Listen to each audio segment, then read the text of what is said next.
TV सत्यमेव व्रतम आपले या ठिकाणी आहे। खरं म्हणजे या संदर्भात आपल्यालाही कल्पना आहे की सुप्रीम कोर्टाचे आदेश होते, त्या आदेशाप्रमाणे आपल्याला खरं म्हणजे यापूर्वीच हे करायचं होतं। शेवटी कंटेम्प्ट झाला, कंटेम्प्ट नंतर आपण हे केलं। यामध्ये एक हाय पॉवर कमिटी आपण तयार केली होती माननीय मुख्य सचिवांच्या अध्यक्षतेखाली। त्यामध्ये काही सचिव होते, त्यांनी मिळून जे काही रेट्स आले होते ते निगोशिएट करून इतर राज्यांच्या रेट्सशी तुलना करून त्या संदर्भात ते रेट्स फायनल केलेले आहेत। आणि या संदर्भात जर आपण बघितलं तर काही राज्यांनी फिटमेंट चार्जेस आणि प्लेट चार्जेस हे वेगळे दाखवले। महाराष्ट्रामध्ये आपण हे सगळे एकत्रित केलेलं आहे। आणि म्हणूनच आपण जर बघितलं तर दुचाकीसाठी जे काही दर आले आहेत वेगवेगळ्या राज्यांमध्ये ते 420 पासून 480 पर्यंत आहे।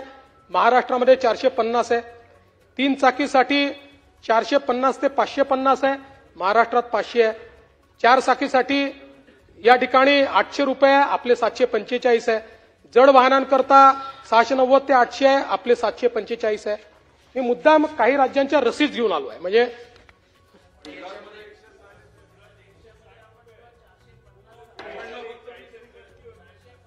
नाही, त्याची पण मागून देतो। हो साहेब, हे आता तुम्हाला मी जे भाव आणलेले आहेत हे सगळे रिसीट घेऊन आलो आहे। म्हणजे जे आपल्याकडे इन्क्लूड आहे त्याचे इन्क्लुडिंग रिसिप्ट आहे। ते गुजरातचे आपल्याला देतो, आकडे काळजी करू नका।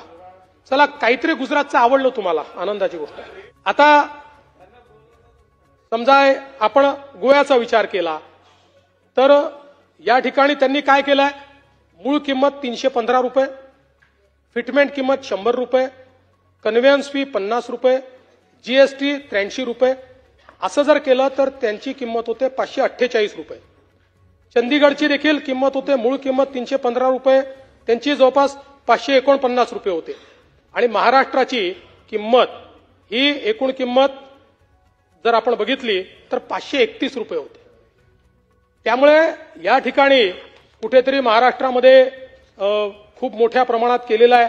आणि मग मध्ये एका वाहिनीने स्टिंग ऑपरेशन दाखवलं आणि त्याच्यामध्ये त्यांनी 1200 ते 1300 रुपये किंमत घेतली जाते आहे अशा प्रकारचं दाखवलं। त्याच्यावर छापा पडल्यानंतर तो अधिकृत एजंट देखील नव्हता, एचएसआरपीचा डीलर देखील नव्हता, जुनी नंबर प्लेट विकणारा व्यक्ती होता। त्यानंतर आम्ही त्या वाहिनीला विनंती केली, 4 वेळा विनंती केली की हे बघा आता सत्य समोर आलेलं आहे, हे सत्य दाखवा। नाही दाखवलं, नाही दाखवलं।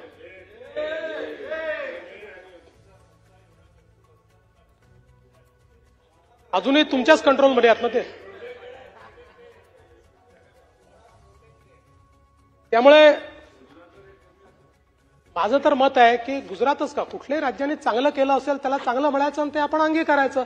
त्यात आपल्याला वाईट का वाटायचं? आपण पाकिस्तानचं थोडी पाहतोय की आपल्याच देशातले राज्य आहेत।